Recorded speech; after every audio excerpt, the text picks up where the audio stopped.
नमस्कार, ये NB news देख रहे हैं आप। मैं हूं आपके साथ पल्लवी राजपूत और हमारे खास कार्यक्रम उत्तराखंड का महासंग्राम में आप सभी का स्वागत है।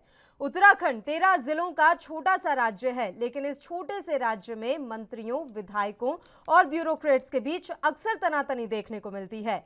उत्तराखंड के गठन होने के बाद से ही यहां बेलगाम नौकरशाही मंत्रियों, विधायकों पर हावी तो रही ही है, लेकिन अब मामला दूसरा खड़ा हो गया है। आपको बता दें कि कैबिनेट मंत्री रेखा आर्य और उनके विभागीय सचिव का मामला अभी शांत भी नहीं हुआ था कि अब अधिकारियों पर उत्तराखंड में संविदा आउटसोर्स वाहन चालक संघ ने सवाल उठाए हैं। संविदा आउटसोर्स वाहन चालक संघ ने कहा कि विभिन्न विभागों में कई ऐसे कर्मचारी हैं जो सरकारी वाहनों का दुरुपयोग कर रहे हैं। कर्मचारियों का आरोप है कि अगर किसी सचिव के पास 5 विभाग हैं तो वह 5 विभागों के सरकारी वाहनों का इस्तेमाल कर रहा है, जिसमें सरकारी वाहनों को कार्यालय स्टॉप, घर पर ड्यूटी, बच्चों को स्कूल छोड़ना, बाजार से सब्जी लाना, घर के कुत्ते घुमाने जैसा काम करने के लिए कहा जा रहा है। और इन सभी कार्यों का खर्च भी उन अधिकारियों के द्वारा सरकारी खाते से किया जा रहा है। गौरतलब है कि पिछले दिनों ऋषिकेश में तहसील की सरकारी गाड़ी पर लेब्राडोर कुत्ते को घुमाने का वीडियो सोशल मीडिया पर तेजी से वायरल हुआ था। वायरल वीडियो में गाड़ी पर आगे तहसीलदार और पीछे मजिस्ट्रेट लिखा गया था। दूसरी तरफ बीजेपी अब भी अपनी सरकार का बचाव करते हुए जीरो टॉलरेंस की नीति पर चलने की बात कर रही है। बीजेपी का कहना है कि सरकारी धन के दुरुपयोग जैसी ऐसी किसी भी शिकायत पर प्रदेश सरकार सख्त कार्रवाई करेगी। एक बात तो साफ है कि पुष्कर सिंह धामी ने शुरू में ही ये कह दिया था कि अधिकारियों को सलीके से चलना होगा, लेकिन अधिकारी शायद ये बात समझ नहीं पाए। पहले मंत्री की बात न मानना और अब गाड़ी में कुत्ते घुमाने का वीडियो अधिकारियों पर कई सवाल खड़े कर रहा है। अब देखने वाली बात ये होगी कि सूबे के मुखिया इस पर क्या एक्शन लेते हैं।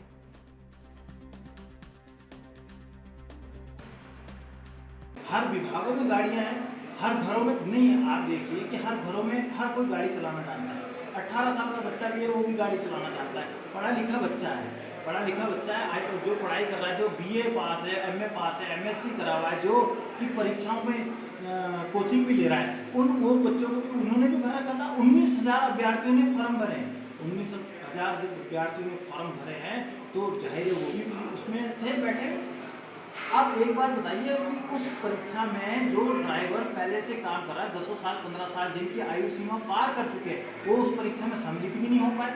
और जो सम्मिलित हुए भी, वो पढ़ाई कहाँ से करेंगे, कहाँ से वो पढ़ ले, क्योंकि समय तो मिल नहीं पा रहा है, क्योंकि सुबह से शाम तक ड्यूटी कर रहा है। आप सरकारी वाहनों का, लेकिन सरकार से हमारा अनुरोध है, विशेष अनुरोध हम सरकार से करना चाहेंगे कि इसमें सरकार जो पहले से वाहन चालक लगे हैं उनके लिए कोई नीति निर्धारित की जाए। जब विधानसभा में प्रश्न उठते हैं तो बोल दिया जाता है कि उच्च न्यायालय में इनका जो है विचाराधीन है। जब उच्च न्यायालय में विचाराधीन है पद, तो आपने कैसे पद को खोल दिया? देव जी, किस तरह से आप देखते हैं जिस तरह से सरकारी वाहनों से सब्जियां मंगवाई जा रही हैं, कुत्ते घुमाए जा रहे हैं, तो किस तरह से आप देखते हैं सर, शिकायत इसको लेकर कर दी गई है मुख्यमंत्री सिंह से? शिकायत मैंने देखी तो नहीं, मैं सोशल मीडिया के माध्यम से ही देख रहा था। लेकिन अगर ऐसा हो रहा है कि अगर सरकारी गाड़ियों में कुत्ते घुमाए जा रहे हैं और सब्जी इत्यादि खरीदने के लिए गाड़ियों का दुरुपयोग हो रहा है, अगर कोई अधिकारी अपने घर को जा रहा है और रास्ते से सब्जी अगर खरीद रहा है, इसमें कोई हर्ज नहीं है। लेकिन अगर सब्जी खरीदने के लिए स्पेशली गाड़ी जा रही है, कुत्ते घुमाने के लिए गाड़ी जा रही है, तो ये राज्य का भी और राष्ट्र के भी धन का दुरुपयोग है। इस पर रोक लगनी चाहिए और ये भी तय होना चाहिए कि किस अधिकारी को कितनी गाड़ियाँ देनी है। एक अधिकारी के पास 5 गाड़ियाँ क्यों हैं, ये भी प्रश्न चिन्ह है। वह अधिकारी एक है, उसको दफ्तर आना है, दफ्तर से घर जाना है या फील्ड में जाना है, तो 1 या 2 गाड़ी पर्याप्त होती है। क्यों 5-5 गाड़ियाँ एक अधिकारी के घर में खड़ी, ये प्रश्न चिन्ह है और सरकार को इस दुरुपयोग को तुरंत रोकना चाहिए। भाजपा के लोगों की दिक्कत यही है कि उनको सबकी गलती दिखाई पड़ती है, सिर्फ अपनी गलती दिखाई नहीं पड़ती। हद तो तब हो गई जब सरकारी वाहन के चालकों ने मुख्यमंत्री के जनता दरबार में जाकर गुहार लगाई कि अफसरान और नेता उनसे अपने घर के काम करवा रहे हैं। कोई सब्जी लेने भेज रहा है तो कोई कुत्ते को घुमाने के लिए भेज रहा है। ऐसे में मुख्यमंत्री इस शिकायत का कितना संज्ञान लेंगे, इन अफसरों और नेताओं के ऊपर कितनी गाज गिरेगी या कितनी कार्रवाई होगी, ये तो भविष्य के गर्भ में है। लेकिन भाजपा नेताओं को कम से कम अपनी सरकार के क्रियाकलापों पर और अपने गिरेबान में झांकने की अब आदत डाल लेनी चाहिए। सोहेल जी, किस तरह से आप देखते हैं जिस तरह से सरकारी गाड़ियों से सब्जियां मंगवाई जा रही हैं, कुत्ते घुमवाए जा रहे हैं, जो अधिकारी हैं, ऐसी शिकायत मिली है और जो आउटसोर्स संविदा चालक संघ है, उन्होंने इसको लेकर के मुख्यमंत्री विश्वनाथ सिंह धामी को एक पत्र भी लिखा है। किस तरह से आप देखें सरकारी खजाने का दुरुपयोग हो रहा है?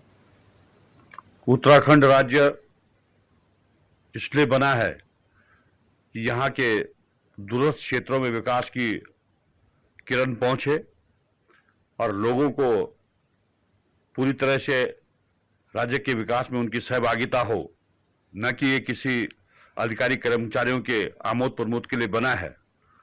हमारे युवा नेता पुष्कर सिंह धामी के नेतृत्व में मैं कह सकता हूं कि किसी भी स्थान पर अगर इस तरह की कोई शिकायत आएगी, किसी भी तरह का सरकारी गाड़ियों का, सरकारी धन का दुरुपयोग होगा, तो निश्चित रूप से उनके खिलाफ सख्त। और चलिए इस मसले पर हम चर्चा की शुरुआत कर लेते हैं। 3 मेहमान इस समय हमारे साथ जुड़े हुए हैं। मेहमानों से पहले आपका परिचय करवा देते हैं। हरीश कोठारी जी इस समय हमारे साथ जुड़ गए हैं, प्रदेश अध्यक्ष हैं आउटसोर्स संघ के। इसके अलावा पवन तोमर जी हमारे साथ जुड़े हुए हैं, भारतीय जनता पार्टी के प्रदेश प्रवक्ता। और वसी जैदी जी हमारे साथ जुड़े हुए हैं, प्रदेश प्रवक्ता हैं कांग्रेस पार्टी के। तीनों ही मेहमानों का स्वागत है ANB न्यूज पर। हरीश जी, शुरुआत आप ही के साथ करना चाहेंगे। सबसे पहले तो यही जान ले कि अधिकारी आखिर क्या कर रहे हैं इस समय उत्तराखंड में। ये किस तरह की मनमानी इस समय अधिकारियों के द्वारा की जा रही है कि सरकारी गाड़ियों में या तो सब्जी लाई जा रही है या अपने घर के काम किए जा रहे हैं। शिकायतें क्या कुछ हैं सर आप लोगों की? शिकायतें देखिए, हमने माननीय मुख्यमंत्री जी का ध्यान अग्रसर करने की कोशिश की है, क्योंकि पुष्कर सिंह धामी जी युवा मुख्यमंत्री हैं, युवा सोच है, और जो कुशासन है उत्तराखंड में, जो अधिकारियों द्वारा कुशासन चलाया जा रहा है, उस पर रोक लगाने की पहल माननीय मुख्यमंत्री जी द्वारा कर दी गई है। और प्रचंड बहुमत के लिए पहले तो माननीय मुख्यमंत्री जी का बहुत बहुत बधाई देना चाहेंगे। और साथ ही हम मुख्यमंत्री जी को ये भी बताना चाह रहे थे कि ये इस तरीके से उत्तराखंड में जिस तरीके से सरकारी गाड़ियों का दुरुपयोग हो रहा है, उसका प्रमाण के साथ हमने बात करी है। उसका प्रमाण है 21 तारीख को आप देखिए सोशल मीडिया में उसका वीडियो भी वायरल हुआ है ऋषिकेश के अंदर। ऋषिकेश में एक तहसीलदार महोदय, मजिस्ट्रेट महोदय की गाड़ी में कुत्ता घुमाते हुए वायरल वीडियो हुआ है। उसका संज्ञान हमने भी लिया, हमने खुद देखा हमारे पास, क्योंकि हम एक संगठन के प्रदेश अध्यक्ष हैं, संगठन चलाते हैं, तो हमारे पास कई हमारे कर्मचारी जो हैं अपनी शिकायतें लेके भी आ रहे हैं। बोलते हैं भैया 7-7 गाड़ी, 8-8 गाड़ी, अगर एक सचिव महोदय के पास अगर 7 डिपार्टमेंट है, 8 डिपार्टमेंट है, तो उनके पास डाक के नाम पे सारे डिपार्टमेंटों से गाड़ियां मंगवा ली जा रही हैं और उन गाड़ियों को अपने घरों में खड़ी कर दिए जा रहा है। और घरों में खड़ी करने के बाद भी स्थिति इतनी खराब है कि घरों में सब्जियां लाना, तरकारी लाना, इनकी वाइफ को ले जाना, इनके बच्चों को ले जाना स्कूल। और मैंने तो एक पत्रकार महोदय ने मेरे से ये बात भी करी कि भाई किस तरीके से हो रहा है ये। तो मैंने कहा एक पत्रकार आप लोगों से भी, आप न्यूज चैनलों के माध्यम से भी, क्योंकि आप चौथा स्तंभ कहलाते हैं, आपको भी ये देखना चाहिए कि भ्रष्टाचार कहाँ कहाँ पे हो रहा है। एक कैमरा आप भी लगा के सर्चिंग ऑपरेशन कीजिए इसमें, देखिए जो यहाँ के देहरादून के जो बड़े चर्चित और बहुत बड़े बड़े स्कूल है जहाँ पे इनके अफसरों के बच्चे पढ़ते हैं, वहाँ पे देखिए सरकारी गाड़ियां किस तरीके से आ रही हैं। सरकारी गाड़ियां बच्चों को छोड़ने के लिए थोड़ी है, सरकारी गाड़ियां सिर्फ सरकारी काम करने के लिए है। चालकों का उत्पीड़न इतना किया जा रहा है, घरों में उनको बैठने के लिए। आज आप देखिए देहरादून के अंदर कितना टेम्परेचर है, 40 से ऊपर टेम्परेचर जा रहा है, बैठने की व्यवस्था नहीं है, पानी पीने की व्यवस्था नहीं है उन चालकों के लिए। वो चालक अपनी शिकायत लेके जाए तो जाए कहाँ? वो शिकायत किससे करेंगे? हमसे ही करते हैं। और हम शिकायत उसकी कहाँ करें? हम माननीय मुख्यमंत्री जी को बताएंगे, क्योंकि वो प्रदेश के मुखिया हैं। और हम तो चाहते हैं कि माननीय मुख्यमंत्री जी इस और अपना ध्यान अग्रसर करें, देखें क्या हो रहा है आपके नाक के नीचे। सबसे पहले भ्रष्टाचार की रोक कहाँ से लगानी पड़ेगी? भ्रष्टाचार की रोक जहाँ पे पहले आप ऊपर से लगाइए भ्रष्टाचार की रोक, अपने सबसे उच्चतम अधिकारियों से। देखिए क्या हो रहा है डाक के नाम पे। अच्छा देखिए, डाक के नाम पे आप गाड़ी मंगा दे रहे हैं, अपने निजी सचिव, कंप्यूटर ऑपरेटर, सब लोग गाड़ी यूज कर रहे हैं। जो गाड़ी का इंटाइटल नहीं है वो उस गाड़ी में बैठ के जा रहा है, घर जाना, छोड़ना, उसको रास्ते में कहीं जाना, सब्जी लाना, तरकारी लाना। और एक बिंदु और है, एक बिंदु मैं आपको बता देना चाह रहा हूँ कि टैक्सी के नाम पे, देखिए टैक्सी के नाम पे कितना धांधली मचा रखी है। इन्होंने टैक्सियां लगवा रखी हैं। जो अधिकारी उस गाड़ी का इंटाइटल नहीं है वो इनोवा गाड़ी मांगता है, इनोवा गाड़ी चाहिए थी। अपनी शान शौकत पे कोई कमी ना है। अच्छा इनोवा गाड़ी आप टैक्सी लोगे, टैक्सी का घंटे का हिसाब का पे करना पड़ता है। घंटों के हिसाब से। और पीली प्लेट, मैं एक और बताना चाहता हूँ, पीली प्लेट टैक्सी के नाम पे उसको सफेद प्लेट कर दिया जाता है। उत्तराखंड शासन, उत्तराखंड सरकार लिख दिया जाता है। पुलिस भी मौन है और परिवहन विभाग भी मौन है। ठीक इस है। विषय में पहले भी चर्चा हुई है, पहले भी कोई आदेश निर्गत हुए। ऐसे ऐसे बिंदु लेके हम अगर सरकार को हम लोग नहीं बतलाएंगे तो कौन बतलाएगा? पवन जी, कई हमें बोलते भी हैं, भाई आप इतनी इतनी शिकायतें आप लेकर सरकार तक पहुंच गए, तो ऐसा कई लोग हम लोगों को डराने धमकाने की भी कोशिश करते हैं कि भाई इस तरीके का ना करिए, आप तो डायरेक्ट ब्यूरोक्रेट से वो कर रहे हैं। लेकिन हमने कहा भैया हम किसी का शिकायत नहीं कर रहे हैं, हम तो माननीय मुख्यमंत्री जी को इस प्रदेश की पीड़ा सच बता से रहे हैं। अवगत क्योंकि इस करा रहे हैं ना प्रदेश कि को- भ्रष्टाचार किस तरीके से हावी हो रखा है। जीरो टॉलरेंस की हाँ बात जी, करती है भ्रष्टाचार। सरकार, लेकिन ये जीरो बिल्कुल। टॉलरेंस खुद ब्यूरोक्रेट्स में नजर नहीं आ रहा है, तो पूरे प्रदेश के तो क्या स्थिति होगी। पवन तोमर जी, आपके सामने एक एक पॉइंट हरीश जी ने रख दिया है। अब सबसे पहले तो ये बताएं कि अगर किसी सचिव के पास 7 से 8 विभाग हैं, तो ये देखना किसकी जिम्मेदारी है कि वो 8-8 गाड़ियां आखिर इस्तेमाल हो कहां रही हैं, कहां खड़ी की जा रही है, क्योंकि सरकारी खर्चे में लिखा जा रहा है ना जो भी वहन हो रहा है। जी पल्लवी जी, मैं आपके टीवी के माध्यम से आपका बहुत बहुत स्वागत करता हूं। और अभी जो हरीश जी ने सारी चीजें बताई हैं, ये वास्तव में अगर ऐसा है तो मैं समझता हूँ ये गलत। लेकिन जहां तक सवाल अभी इन्होंने एक प्रश्न किया है कि व्यक्तिगत अधिकारी गाड़ी यूज करते हैं, मैं समझता हूँ जो हमारी परिवहन निगम की जो लॉग है, इनको मालूम भी होगा 200 किलोमीटर पर अधिकारी एक महीने में वो गाड़ी चला सकता है अपने व्यक्तिगत कार्यों के लिए, ये रूल्स भी है। दूसरी बात, ये तो बता दो कितनी गाड़ी कोई चलाए। अभी हाँ बिल्कुल ठीक बात है, आपका क्वेश्चन ठीक है। अगर किसी अधिकारी के पास एक से ज्यादा गाड़ियां हैं और वो सरकार के संज्ञान में आती है, तो निश्चित तौर पर इस पर कार्रवाई होगी। आपने माननीय मुख्यमंत्री जी को जो ज्ञापन दिया है, उस ज्ञापन में हमने जांच कार्य शुरू कर दिए हैं। अगर इस तरह की एक से ज्यादा जो गाड़ियां जिस अधिकारी के पास है और वो गलत यूज कर रहा है, तो मैं समझता हूँ वो गलत है, मैं इसको मानता हूँ। हमारी सरकार माननीय पुष्कर सिंह धामी जी के नेतृत्व में जो सरकार बनी है, उत्तराखंड ने जो विश्वास हम पर जताया है, वहां की जनता ने जो सरकार पर विश्वास जताया है, उस पर 100% खरा उतरेगी और इस पर पूरा कार्य फोकस के साथ किया जा रहा है। एक हमने नंबर भी जारी किया है सरकार ने, जिसका नंबर 1064 है, जिसका नाम भी गोपनीय रखा जाएगा। उस पर जितनी शिकायत मिलती है उस पर भी कार्य हो रहे हैं। सीएम हेल्पलाइन है, उस पर भी कार्य हो रहे हैं। और जहां तक सवाल अभी जो आपने कहा है कि ऋषिकेश के अंदर एक कुत्ता गाड़ी के अंदर जा रहा था, पहली बात तो मैं आपको बताऊं, ये ऋषिकेश तहसीलदार का मामला नहीं था। पौड़ी की जो तहसीलदार है उनकी गाड़ी थी, और में है, लेकिन ऋषिकेश के अंदर की घटना है। हाँ, ऋषिकेश में कहीं अपने व्यक्तिगत कार्य से जा रही होंगी, सरकारी वो गाड़ी थी। और जहां तक मैंने कहा भी है कि 200 किलोमीटर एक अधिकारी व्यक्तिगत तौर पर वो चल सकता है, और उसके अलावा 2000 रुपए पर मंथ अधिकारियों की सैलरी से काटा जाता है, जो जिसके लिए वो ऑथराइज होते हैं। अगर कोई अधिकारी लिख कर दे देता है कि हमारे 2000 रुपए ना काटे जाए, तो उसके हिसाब से जो है पूरी गाड़ियां उस पर हिसाब लिया जाता है। लेकिन ना कोई अधिकारी लिख के दे, तो इसलिए 2000 उसकी पर मंथ सैलरी से काटा भी जाता है। ये आपको मालूम भी है। नहीं वो सर हमारे संज्ञान में, लेकिन जो गाड़ी का इंटाइटल नहीं है उसके बारे में आप क्या कहना चाहेंगे? जो गाड़ी का इंटाइटल नहीं है, देखिए साथ में कभी कभी अधिकारी के कोई भी संबंधित अधिकारी या संबंधित विभाग का कर्मचारी किसी कार्यवश अगर चला जाता है, तो मैं समझता हूँ इसमें कोई दुरुपयोग नहीं है। हाँ, अगर वो इकला बैठ करके या कोई कागज लेने घर से छूट जाता है किसी अधिकारी से, या अपने संबंधित अपने पार्टनर को, अपने साथी को भेज देता है, तो मैं समझता हूँ इसमें कोई बुराई भी नहीं है। हाँ, अगर व्यक्तिगत तौर पर परमानेंट वो जो इंटाइटल नहीं है और वो यूज कराए, ये मैं मानता हूँ वो गलत है। ठीक है, वसी और इस जादी पर जी, संज्ञान में आने पर उस पर कार्रवाई। बिल्कुल बिल्कुल। वसी जादी जी, मैं मैं- लौट रही हूँ। हरीश जी, मैं एक रिएक्शन ले लेती हूँ वसी जादी जी का। जादी साहब, आवाज मिल रही है आपको? जादी साहब, मेरी आवाज पहुंच रही है आप तक? सर वसी जादी जी, मेरी आवाज मिल रही है आपको? जादी साहब तक आवाज नहीं पहुंच रही। बताइए हरीश जी, आप बताइए। उनके हिसाब से तो अभी तक सरकारी वाहनों के दुरुपयोग जैसी कोई बात है ही नहीं, कोई ना कोई कंफ्यूजन हो रखा है सर। कंफ्यूजन तो देखिए, अब आप 200 किलोमीटर की आपने बात करी है, हमें हमारे संज्ञान में है कि 2000 रुपये कटता है, 200 किलोमीटर की व्यवस्था रखी है। लेकिन आप देखिए कि बच्चों को छोड़ने के लिए व्यवस्था है, स्कूल के बच्चे छोड़ने के लिए है, पढ़ने के लिए है।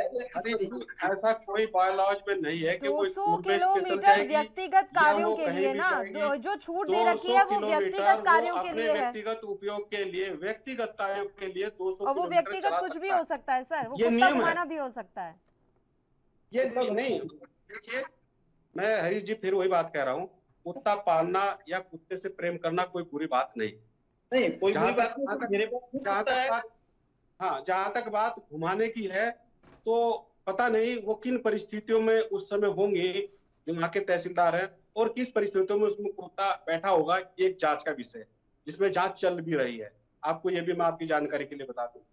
लेकिन जहां तक सवाल है कि कुत्ते पशु क्रूरता के अंतर्गत आप ना जाए, ये तो एक हाँ कुत्ता नहीं है, हमें कोई देखिए, प्रेस नहीं है। आपने जो माननीय मुख्यमंत्री जी को माननीय मुख्यमंत्री समस्याओं को लेके हम हरीश जी, ध्यान अग्रसर करने की कोशिश की। अच्छी बात है, अच्छी बात है। जहां कमी लगती है वहां माननीय मुख्यमंत्री जी का और सरकार का ध्यान आकर्षित करना चाहिए ताकि हम उस पर कार्य कर सके, ये अच्छी बात है। लेकिन अगर गलत तथ्यों को पेश करेंगे और ये कहेंगे कि साहब ये तो गलत है, तो उसका पक्ष भी सुनना चाहिए, उसकी जानकारी भी होनी चाहिए। चलिए हरीश अब जी, एक एक मेरा करके कहने बात का कर मतलब लेते हैं। आपने जो ज्ञापन दिया है उस ज्ञापन पे बिंदुवार अधिकारियों से जवाब तलब किया गया है। ठीक है सर, अब हरीश जी के सुन लीजिए, एक एक करके बात कर लेते तो हैं। हरीश जी, मैं वही कह रहा हूँ, आप बार बार बीच में बोल रहे हैं, जब आप बोल रहे थे मैं नहीं बोल रहा था। मेरा कहने का तात्पर्य जैसा कि आपने खुद स्वीकार किया है, 200 किलोमीटर अगर कोई अधिकारी गाड़ी यूज करता है और उसके अलावा आपको ये भी जानकारी होगी कि कुछ पैसा जमा कर करके अगर उसको आवश्यकता पड़ती है संबंधित अधिकारी से जो उनके सीनियर है उनसे परमिशन लेकर के पर किलोमीटर के हिसाब से उनका पैसा तनख्वाह से कटता है और उसको भी वो यूज कर सकते हैं।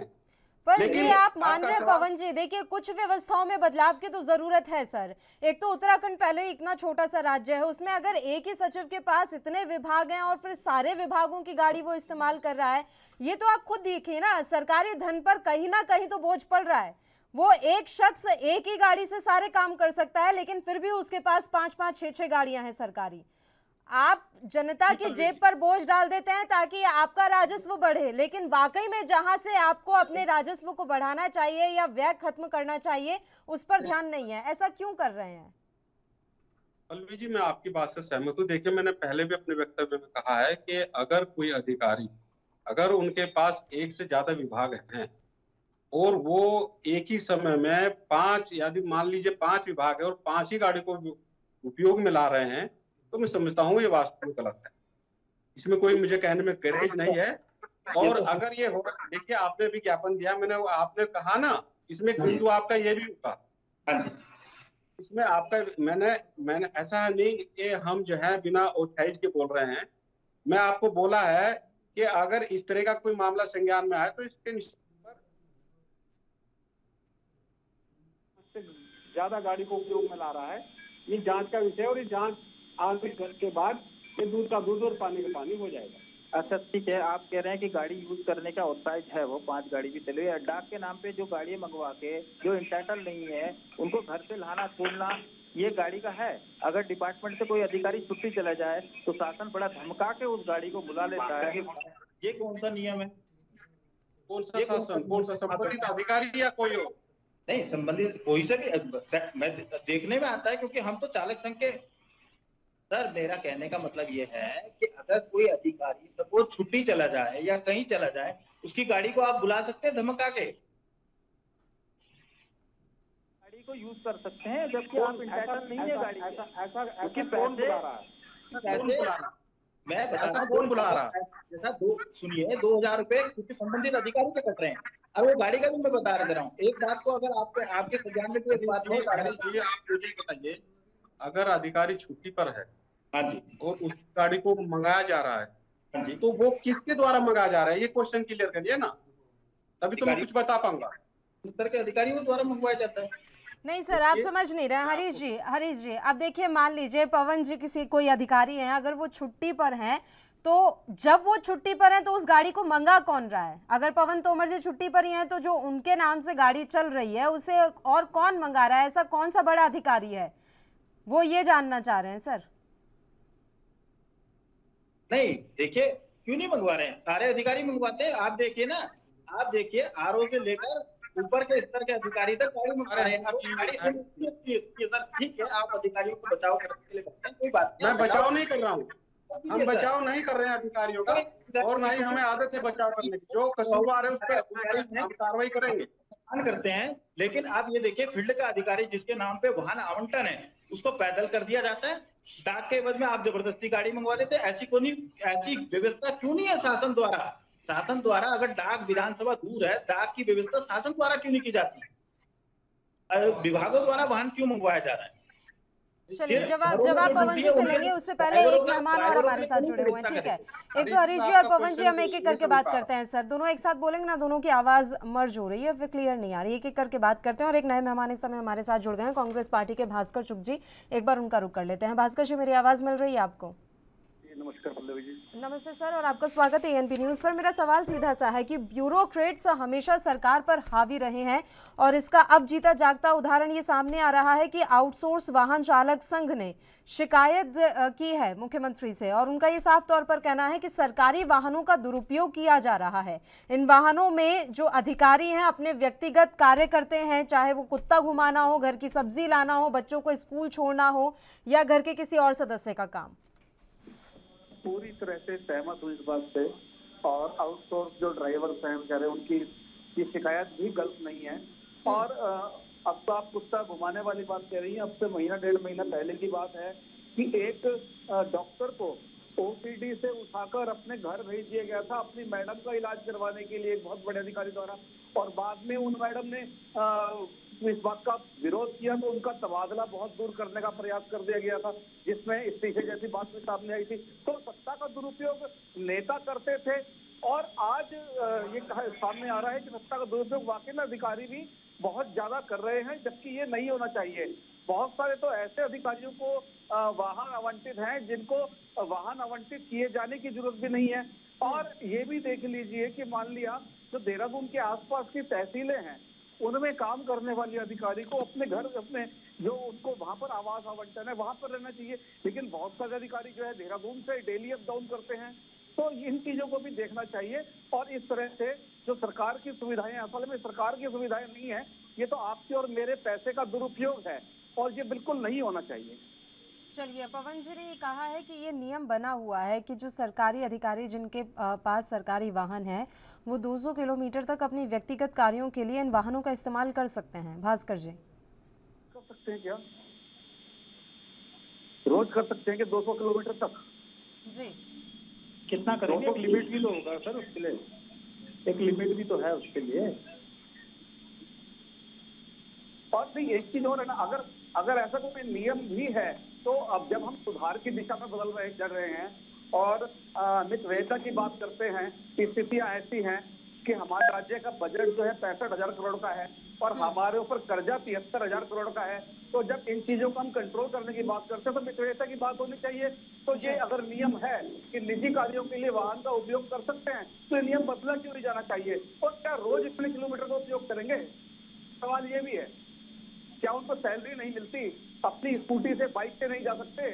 सरकारी कार का उपयोग करना, सरकारी पेट्रोल का उपयोग करना जरूरी है। हरीश जी। बिल्कुल, मैं प्रवक्ता महोदय की बात से और जाना चाह रहा था। मैं जो बात मैं बोलना चाह रहा था वो प्रवक्ता महोदय ने पहले ही बोल दी है। ये बात मेरा यही पे प्रश्न चिन्ह है, इन्हीं नीतियों पे। ऐसी नीति को हम बदल नहीं सकते। अगर एक तरफ हम कहते हैं कि हमारा उत्तराखंड प्रदेश जो है कि बहुत गरीबी और कर्जे की स्थिति में चला गया, अरे कैसे चला गया? इन्हीं हालत से तो गया है। हम एक बूंद बूंद करके सागर नहीं बढ़ सकते। अगर देखिए, आज हम आउटसोर्सिंग के चालक हैं, 15-15 साल, 20-20 साल हम लोगों को हो गया। हम लोगों के लिए कोई नीति निर्धारित नहीं की है, हमें परमानेंट करने के लिए कोई नीति नहीं बनाई, जबकि हम कोर्ट से जीत क्या रखे हैं। माननीय उच्च न्यायालय से हम जीत के आगे SLP दाखिल कर दी गई है सर्वोच्च न्यायालय में।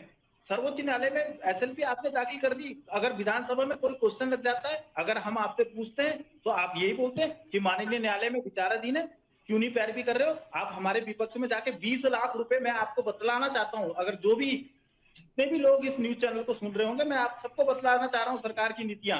सरकार की नीति क्या है? 20 लाख रुपए पर हेरिंग अधिवक्ता महोदय को दिया जा रहा है और 4.5 लाख रुपए उपनल दे रहा है, लेकिन कर्मचारियों को तनख्वाह देने के लिए नहीं है। कहते हैं नहीं है, हमारी हालत नहीं है इतनी।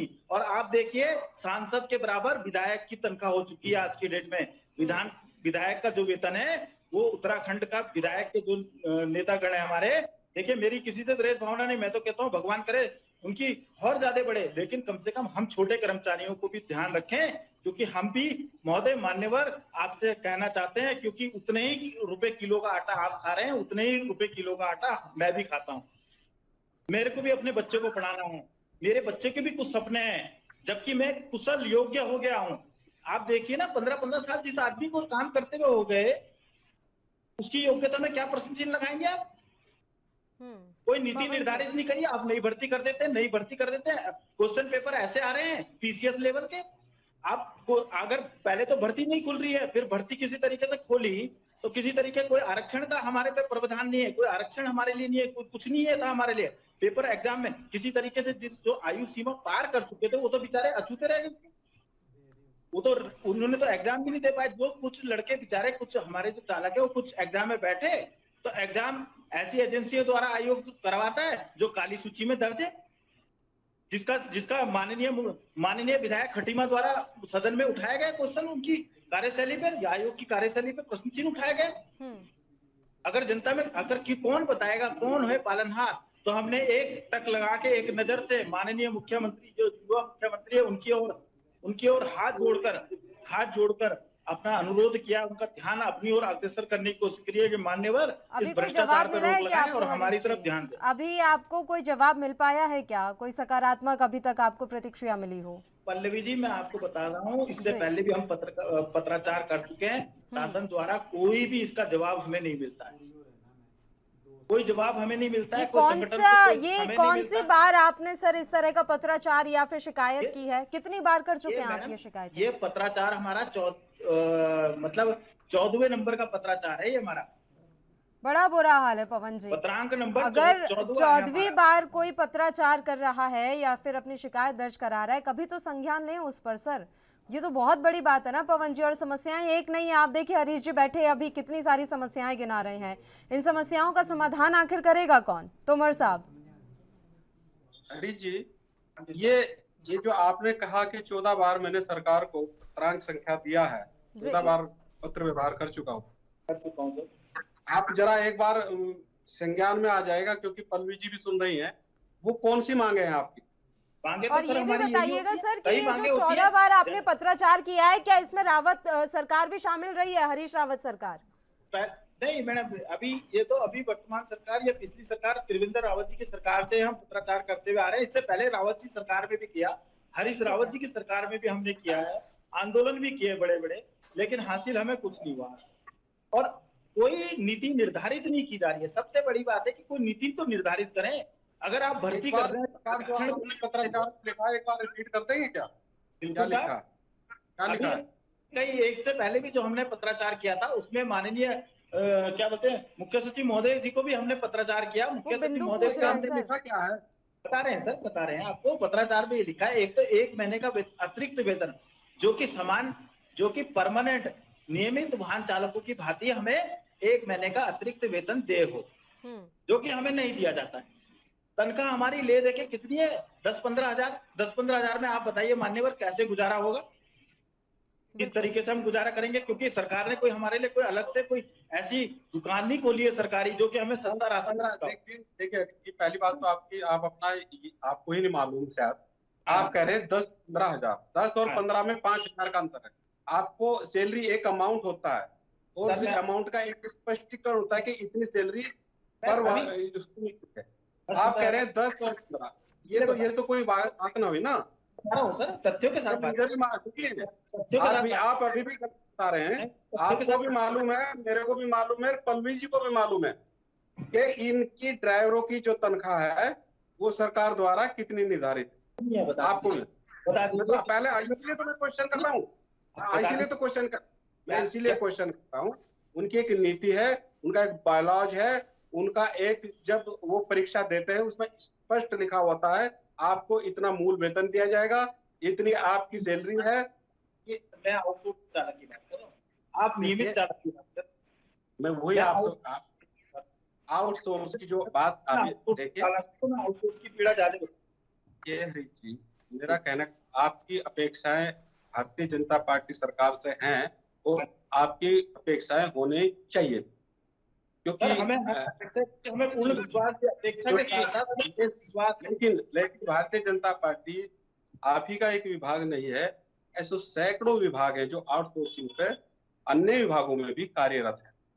भारतीय जनता पार्टी या कोई भी सरकार हो जब भी कोई नीति बनती है तो वो केवल एक विभाग ना होकर के पूरे उत्तराखंड के आउटसोर्सिंग की जितने भी कार्य करते हैं उन सब के लिए एक ही नियम होता है, ये आपको भी मालूम है।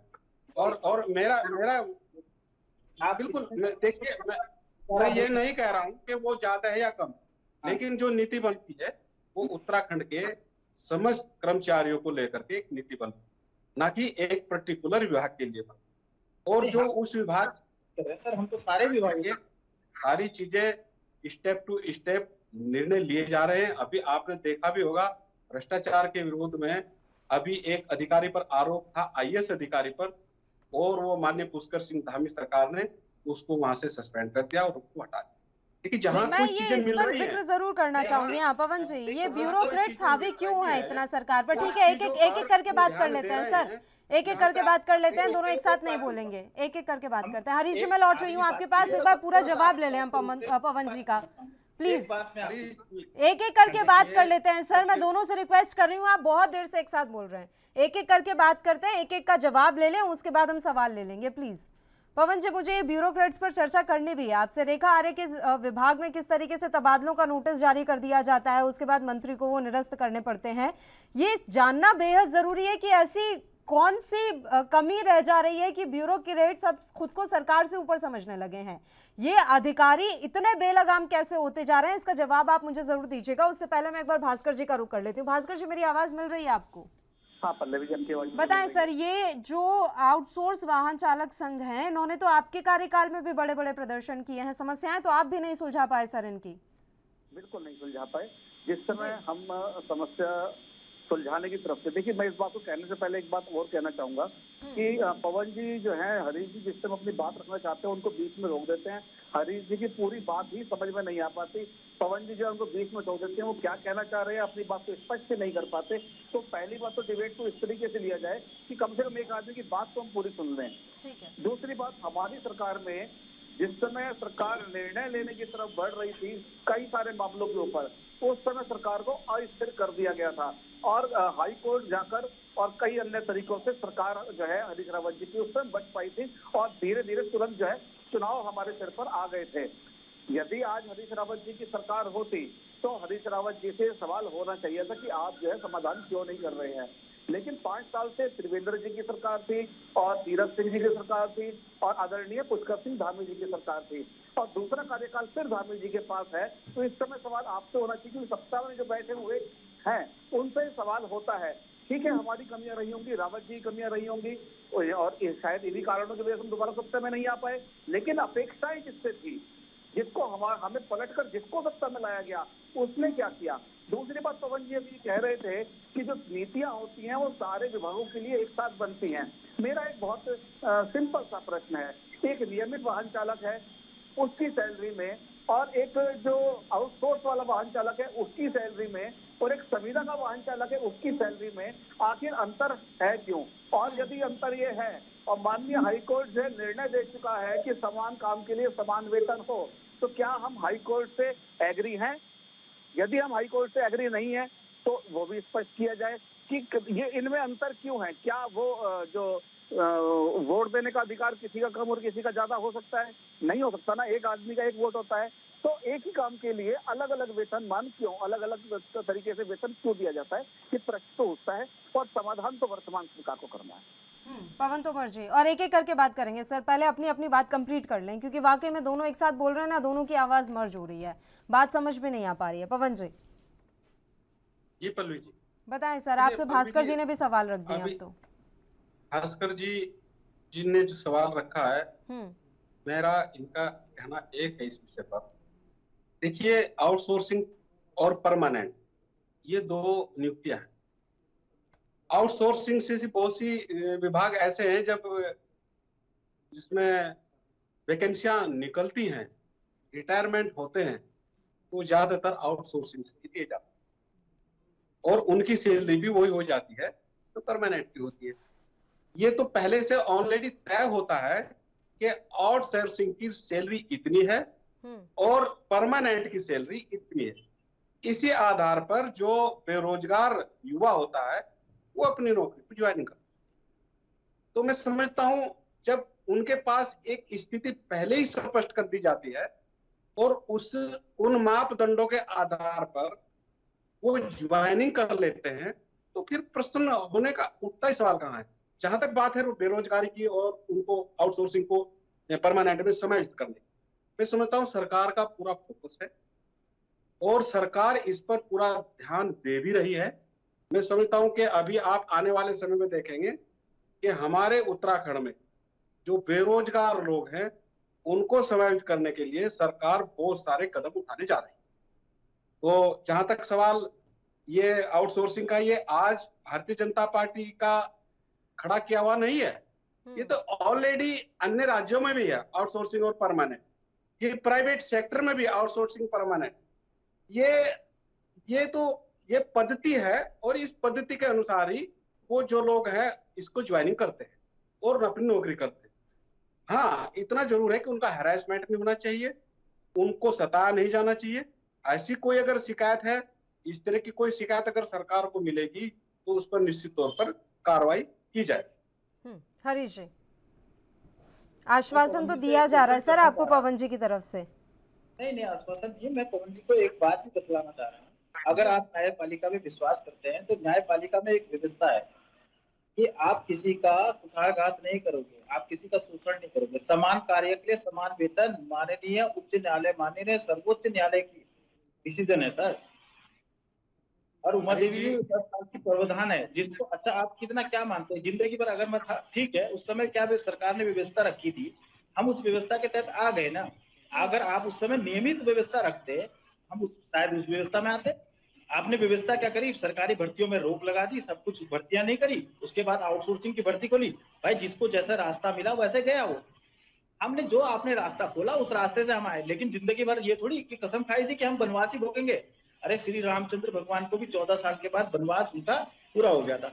अब हमारे को कितना वनवास कराना चाह रहे हैं आप, मुझे समझ में नहीं आ रहा है। तो चाहे कोई सी भी सरकार हो, क्यों चली गई जब न्यायपालिका ने हमारे को बता दिया था कि भाई इनके लिए नीति निर्धारित करके इनको नियमित करो। और आप अन्य राज्यों की बात कर रहे हैं कि अन्य राज्यों में भी आउटसोर्सिंग है, अन्य राज्यों में व्यवस्थाएं भी हैं। हमारे पड़ोसी राज्य हिमाचल में देखिए 3 साल के बाद स्वतः ही वो नियमित कर देते हैं। ऐसी व्यवस्था हमारे राज्य में क्यों नहीं हो सकती? ऐसी व्यवस्था हमारे राज्य में भी तो होनी चाहिए। मैंने वो पहले ही कहा है, जितने रिटायरमेंट हो रहे हैं वो आउटसोर्सिंग से ही आ रहे हैं उनकी जगह। जो भी आप हमारे राज्य में अन्य राज्यों की अपेक्षा भौगोलिक स्थिति के आधार पर भी और यहाँ के बजट के हिसाब से भी एक भिन्नता है और उस भिन्नता को हमें स्वीकार करनी पड़ेगी। हम जो है ये सारी चीजें जो आमदनी के जो सोर्स है सरकार उनको बढ़ा रही है और उनको बढ़ाने के साथ साथ बेरोजगार जो लोग हैं उनको रोजगार देने के सोर्स भी बढ़ा रही है। और इसी निमित्त ये जो आउटसोर्सिंग की जो बात आप बार बार कर रहे हैं, मैंने आपको ये भी मालूम होगा कि जितने मृतक आश्रित है या जितने हमारे मृतक आश्रितों के अलावा जो रिटायर्ड हो रहे हैं, क्या वो इसमें समायोजित नहीं हो रहे हैं? आपको मालूम है हो रहे हैं, निश्चित तौर पर हो रहे हैं। अगर आप चाहते हैं कि हम परमानेंट एकदम सरकार इस पर पूरा डिसीजन ले लें तो ये मुझे लगता है कि न्याय संगत नहीं है। और जहां तक न्यायालय का सवाल है, न्यायालय का सवाल जो विचाराधीन है उसमें सरकार कुछ नहीं कर सकती जब तक न्यायालय का स्पष्ट उनका जो है बजट नहीं आ निर्णय नहीं आ सकता, और उसके निर्णय के आधार पर ही सरकार उनका सम्मान करती है और उस सम्मान के तहत उस पर कार्य करती है। दूसरी बात आपने बजट बहुत अच्छा प्रश्न आपने उठाया कि बजट, हम भी मानते हैं कि उत्तराखंड का बजट जो हमारा बहुत कम है, लेकिन लुटाने के लिए थोड़ी है बजट। विधायकों की सैलरी कैसे बढ़ जाती है, अधिकारियों के शौक मौज कैसे बढ़ जाते हैं, और आउटसोर्सिंग में मतलब जो सबसे छोटा कर्मचारी है, जो रीढ़ की हड्डी है, जो आपने कोविड काल में देखा, वो एक कोविड बात काल कह रहे में हैं कि जब अकेला सब आपका लोग अपने विभाग घरों थोड़ी ना है, कई ऐसे विभाग हैं सर आउटसोर्स नहीं, वाले, वो ऐसे कंपैरिजन तो- करके बता रहे हैं। नहीं, कंपेरिजन मैं आपको यही बता रहा हूँ मैडम। पल्लवी जी, आप मेरी बात को सुनिए, आप एक बात सुनिए, मैं अपनी अपनी बात नहीं कर रहा हूँ, अपने विभाग की नहीं, मैं उत्तराखंड के समस्त विभिन्न विभागों की जी बात जी कर रहा जी हूँ। जी जी। जी, आपको ये भी मालूम होना चाहिए कि ठीक है, आउटसोर्सिंग पे कितने हजार कार्यकर्ता और चलिए ना कितने सर, एक बार कर्मचारी। हरीश जी की बात कंप्लीट हो जाने देते हैं ना, एक बार सुन लेते हैं कि वो कहना क्या चाह रहे हैं। हरीश जी। मेरा कहने का मतलब पल्लवी जी यही है, मैं अपने विभाग की नहीं, पर्टिकुलर मैं अपने विभाग की बात नहीं कर रहा हूँ। मेरा विभाग तो चलो जैसा है, मैं समस्त उत्तराखंड के विभिन्न विभागों की बात कर रहा हूँ, जहाँ पे कि आउटसोर्सिंग से कम 25 से 30 हजार कर्मचारी हैं, जो पीआरडी के माध्यम से शोषण किया जा रहा है, घरों में खाना बनवाया जा रहा है उनसे। और किस तरीके से मैं सभी की बात कर रहा हूँ, छोटे क्या, क्योंकि इसलिए क्या करा, हमारे शौक मौज में कहीं कमी ना आ जाए, विधायकों की सैलरी बढ़ती रहे सांसदों के बराबर। उत्तराखंड नंबर 1 स्टेट हो गया विधायकों की सैलरी के मामले में।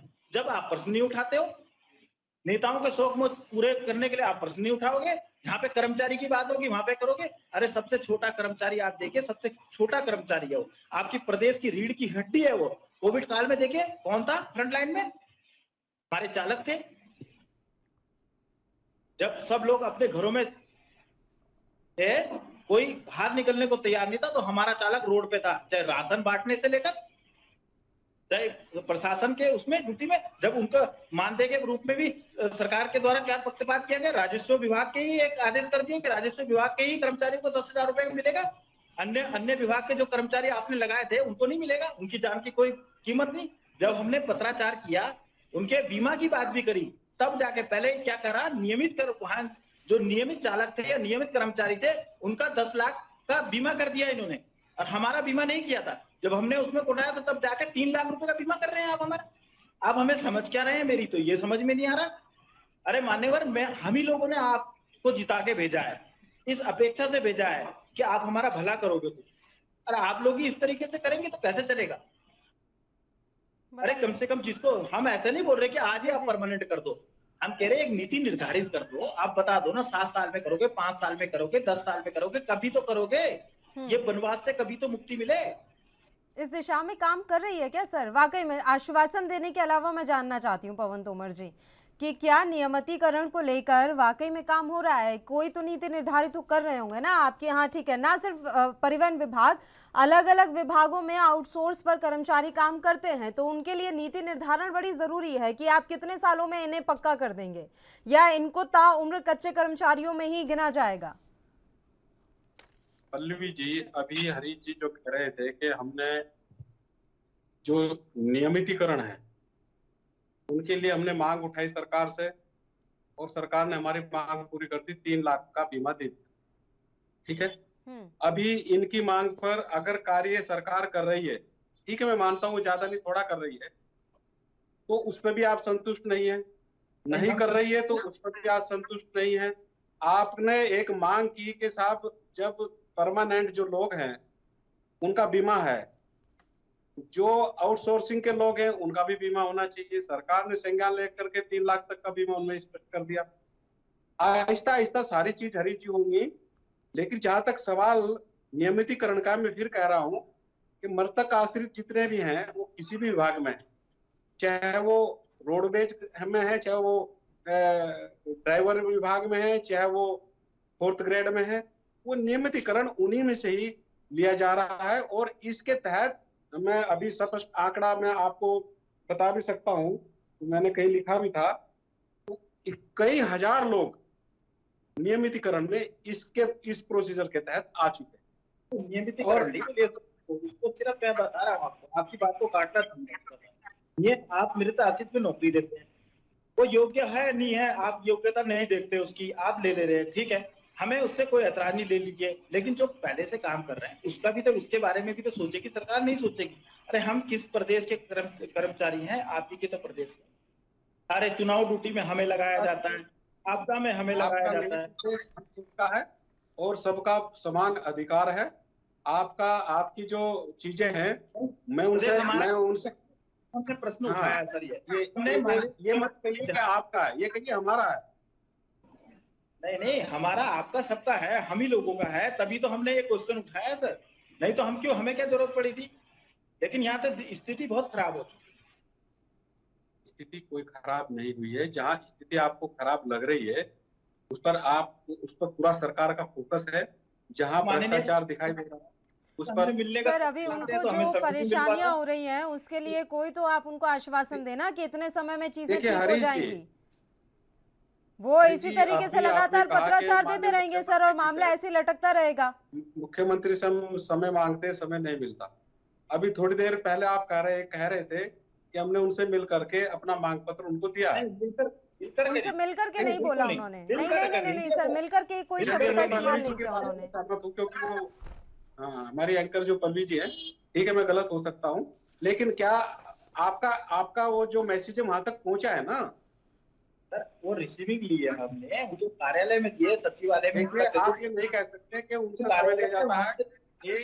देखिए, एक महीने में जनता दरबार लगता है, उसमें किसी को जनता, देखिए हम जनता नहीं, हम कर्मचारी हैं, आपके कर्मचारी। जो भी कर्मचारी हो या जनता हो या कोई भी हो, उसमें कर्मचारी भी जाते हैं और जिसको कोई शिकायत हो अपनी शिकायत लेकर जाता भी है। और उसके अलावा जिलों में तहसील दिवस भी लगाए जाते हैं, वहां भी समस्याएं हल होती है। आप ये नहीं कह सकते कि हमें समय नहीं दिया जा रहा। मुख्यमंत्री जी का आप किया जा रहा, मैं आपको बता रहा हूँ, माननीय मुख्यमंत्री जी इस प्रदेश के मुख्यमंत्री बने थे पिछली सरकार में। तो ये जो बोल रहे थे ये लगातार। चलिए ठीक है, एक एक करके बात करेंगे। भास्कर जी आप सरकार को क्या सुझाव देना चाहेंगे? भास्कर जी का रुख कर लेते हैं। चुग साहब, देखिए जहाँ तक पल्लवी जी सुझाव वाली बात है, अभी पवन तोमर जी कह रहे थे, भाजपा के जो प्रवक्ता यहाँ बैठे हुए हैं, कि जनता दरबार में जाएं, तहसील दिवस में जाएं।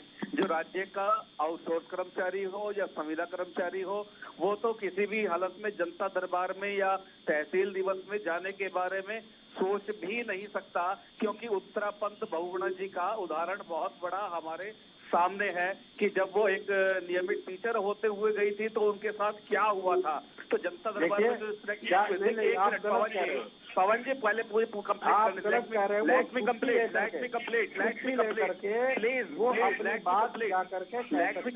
मुझे बोलने दीजिए।